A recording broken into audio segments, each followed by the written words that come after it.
Jadi saya dengan tekun mendengar banyaklah ucapan-ucapan dalam Perhimpunan Agung.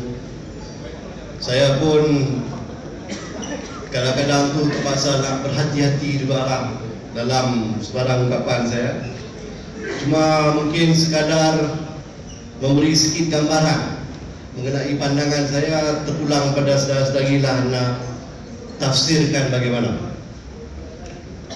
Kalau saya ditanya soalan, apa nama kamu? Dan saya jawab, saya dari Kedah. Kemudian orang tu tanya lagi, dah, apa nama kamu? Dan saya terus menjawab, saya dari Kedah.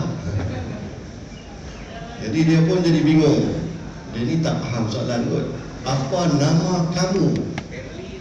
Dan saya jawab juga, dia ni pasal apa? Dia tak faham lagi jawapan saya dari Kedah. Jadi itulah masalah ya tuan-tuan puan. Soalan ditanya, jawapan yang diberikan tak menepati.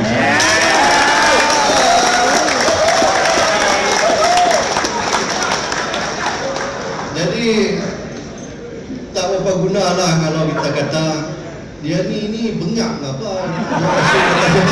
Dah. Asyik dia tanya soalan yang sama.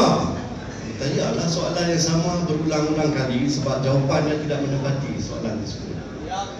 Jadi itu saya arah terpulanglah saudara-saudari nak interpret macam mana. Saya tak maulah lebih-lebih daripada itu.